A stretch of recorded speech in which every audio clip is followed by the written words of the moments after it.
Olá, 34º dia do nosso propósito de jejum e oração e hoje também o 34º dia do devocional do livro Uma Vida com Propósito. E o tema de hoje é Pensando como Servo. O texto bíblico está em Números 14, 24, que diz: Meu servo Caleb pensa diferente e me segue de maneira plena. Caleb pensava diferente dos demais e seguia o Senhor de maneira plena.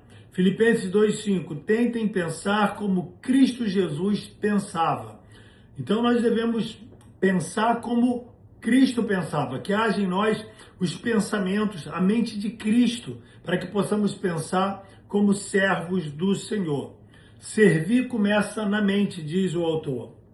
O servo pensa mais nos outros do que em si mesmo, porque servir é servir o próximo, pastora, é servir as pessoas. Então o servo, aquele que tem um coração de servo, que o seu chamado é servir, ele entende que ele deve pensar mais nos outros do que em si mesmo.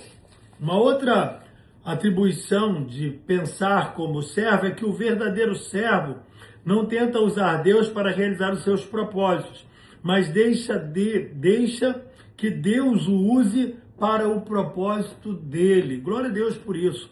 Então ele não está preocupado de usar Deus para o seu propósito, de orar a Deus para o seu propósito, não. Ele se permite, ele deixa que Deus o use para o propósito de Deus. O servo pensa como administrador e não como proprietário.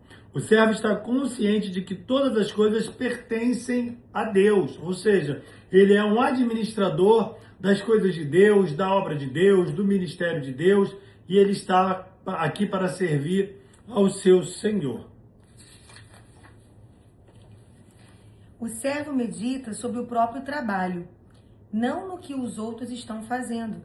O servo de Deus, ele não fica fazendo comparações, não critica e nem compete com os outros servos ou com os demais ministérios. Ele está muito ocupado realizando a tarefa que Deus lhe designou. Isso é uma sabedoria. É fazermos aquilo que Deus nos entregou para fazer, sempre focando em cumprir a nossa missão. O servo edifica sua identidade em Cristo. Então, por lembrar que ele é amado e aceito pela graça, o servo não precisa provar o seu valor. Ele aceita de bom grado trabalhos que pessoas inseguras considerariam abaixo delas. Ao lavar os pés dos discípulos, Jesus nos dá um dos maiores exemplos sobre o serviço, que parte de uma autoestima equilibrada. O nosso maior exemplo de servo aqui na terra foi Jesus, porque mesmo sendo Deus, Filipenses nos fala sobre isso. Ele não usurpou ser igual a Deus, mas se esvaziou de toda a sua glória e se tornou em figura humana como servo, lavou os pés dos discípulos e nos ensinou o que é servir. Servir é você se colocar no lugar do seu próximo. Servir é você nunca olhar só para você, mas em primeiro lugar você olhar para o que Deus quer que você faça, para que você possa ser um instrumento, um servo nas mãos do Senhor. Que Deus abençoe sua vida, que Deus abençoe sua casa e até amanhã. Tchau, tchau.